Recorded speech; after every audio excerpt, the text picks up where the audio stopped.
Assalamualaikum warahmatullahi wabarakatuh. Hai, nama saya Dea Salsabila, biasa dipanggil Dea dengan NIM 2301740 dengan prodi Sastra Indonesia. Kali ini saya akan membahas manusia dan penderitaan mata kuliah Ilmu Budaya Dasar. Oke, kali ini saya akan membahas tentang definisi penderitaan. Penderitaan adalah bahasa yang sering kita dengar. Penderitaan berasal dari kata derita. Kata derita berasal dari bahasa Sanskerta yaitu dra, artinya menahan atau menanggung. Penderitaan bisa bersifat lahir dan bersifat batin. Setiap manusia memiliki penderitaan yang berbeda-beda. Manusia dikatakan menderita apabila dia memiliki masalah karena tekanan hidup dan lain-lain. Latar belakang penderitaan. 1. Penderitaan merupakan suatu keniscayaan yang mana setiap manusia pasti akan mengalaminya dalam berbagai bentuk. Kedua, tingkat penderitaan yang dialami setiap manusia berbeda-beda. Ada yang berat, ada juga yang ringan. Namun, peran manusia juga menentukan berat atau tidaknya intensitas penderitaan. Ketiga, penderitaan merupakan energi untuk bangkit bagi seseorang sebagai langkah awal untuk mencapai kebahagiaan. Hubungan manusia dan penderitaan. Penderitaan merupakan realita kehidupan manusia di dunia yang tidak dapat dielakkan. Orang yang bahagia juga harus siap menghadapi tantangan hidup yang muncul seperti penderitaan. Manusia selalu membutuhkan pembaharuan dalam hidup. Apabila keinginan menjadi patokan untuk selalu dipenuhi, maka manusia akan mengalami penderitaan dari keinginannya tersebut. Sumber penderitaan. 1. Karsa. Karsa adalah sumber yang menjadi penggerak segala aktivitas manusia. Kedua, cipta, yaitu realitas dari adanya karsa dan rasa. Baik karsa maupun rasa selalu ingin dipuaskan. Setelah keduanya menemukan apa yang dicarinya, manusia akan merasa senang dan bahagia. Sumber penderitaan. 1. Dosa atau melanggar perintah Tuhan. Tuhan memberikan penderitaan ada sebab perilaku atau perbuatan manusia yang menyimpang dari norma. Penderitaan menimpa orang yang menjalani kehidupan dalam kesalahan maupun kebenaran. Kedua, ujian kehidupan. Tuhan tidak mungkin memberikan penderitaan di luar batas kemampuan manusia. Bahwasannya Tuhan memberikan penderitaan ingin manusia menjadi pribadi yang lebih baik dan menuju ke jalan yang benar. Penyebab terjadinya penderitaan. 1. Kepribadian yang lemah atau kurang percaya diri sehingga merasa rendah diri. Kedua, terjadinya konflik sosial budaya akibat adanya norma yang berbeda antara dirinya dengan lingkungan masyarakat. Ketiga, pemahaman yang salah memberikan reaksi yang berlebihan terhadap kehidupan sosial. Pengaruh penderitaan terhadap manusia ada dua, yaitu pengaruh positif. 1. Menganggap penderitaan hanya bagian dari kehidupan. Kedua, memanfaatkan penderitaan yang kita alami untuk memotivasi kita untuk melakukan hal-hal positif dalam kehidupan kita. Ketiga, optimis menghadapi penderitaan. Pengaruh negatif yaitu 1. Putus asa. 2. Frustasi. 3. Depresi. 4. Memiliki keinginan untuk bunuh diri. Contoh penderitaan. 1. Bencana alam. Bencana alam yang dialami akhir-akhir ini adalah Gunung Merapi yang erupsi telah memakan korban puluhan orang dan beberapa yang mengalami luka bakar. Contoh penderitaan yang kedua yaitu seseorang yang sedang jatuh cinta. Dalam kehidupan setiap manusia pasti akan merasakan yang namanya jatuh cinta. Namun tidak semua orang yang dicintai bisa dimiliki. Dan hal ini menimbulkan penderitaan seperti depresi. Cara menghadapi penderitaan. Penderitaan fisik yang dialami manusia diatasi dengan cara medis untuk mengurangi dan menyembuhkannya, sedangkan penderitaan psikis penyembuhannya terletak pada kemampuan si penderita dalam menyelesaikan soal-soal psikis yang dihadapinya.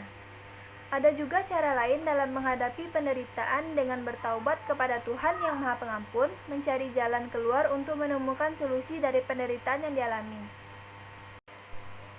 Oke, kali ini saya akan membahas objek 1, yaitu tradisi potong jari suku Dani, Papua yang disebut Iki Palek. Tradisi ini memunculkan penderitaan di beberapa pihak yang merasakan kehilangan, yang harus merelakan jarinya untuk menunjukkan rasa kesedihan bagi yang ditinggalkan. Iki Palek. merupakan tradisi potong jari yang dilakukan masyarakat suku Dani. Bagi masyarakat suku Dani, Papua, potong jari ini dilakukan untuk menunjukkan rasa kesedihan mendalam akibat ditinggalkan oleh anggota keluarga. Rasa sakit kehilangan satu jari tersebut melambangkan bahwa sebuah kematian menjadi duka yang mendalam bagi keluarga yang ditinggalkannya. Tradisi ini sebagian besar dilakukan oleh kaum perempuan, namun kaum pria juga diperbolehkan melakukannya sebagai bentuk kesedihan.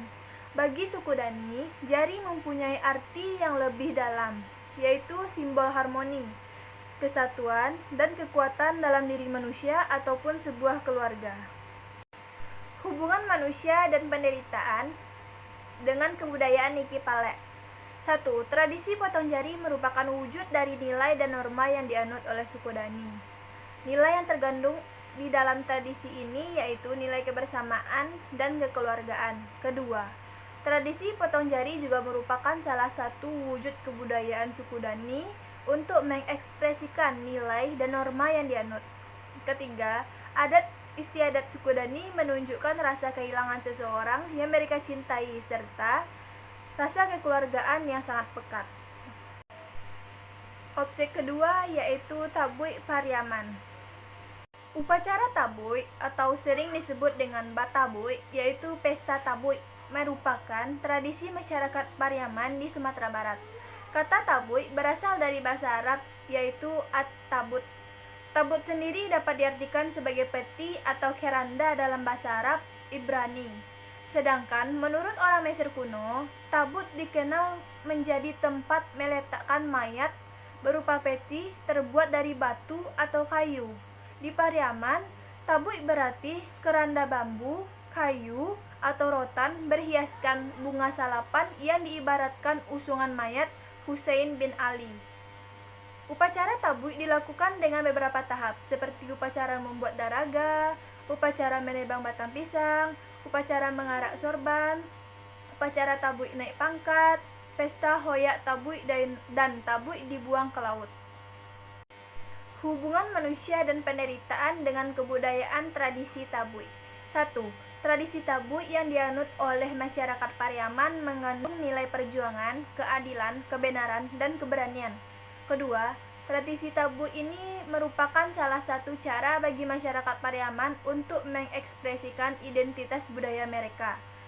Ketiga, tradisi tabui ini menimbulkan penderitaan bagi masyarakat sehingga menimbulkan kemacetan dan polusi udara. Sekian dari saya, semoga bermanfaat. Assalamualaikum warahmatullahi wabarakatuh. Dadah. Tradisi potong jari suku Dani sebagai bentuk rasa kehilangan. Indonesia dikenal dengan beragam tradisi suku dan budaya. Setiap suku memiliki ritual masing-masing, terutama dalam beberapa acara adat, termasuk acara kematian. Setiap suku memiliki ritual tersendiri untuk menunjukkan rasa duka akibat kehilangan anggota keluarganya. Mulai dari ritual biasa hingga yang cukup ekstrim seperti yang dilakukan oleh suku Dani. Bagi suku yang bermukim di Papua ini, kebersamaan sangatlah penting. Oleh sebab itu, saat kehilangan anggota keluarga, mereka akan segera memotong ruas jarinya. Tradisi ini dikenal sebagai Iki Palek.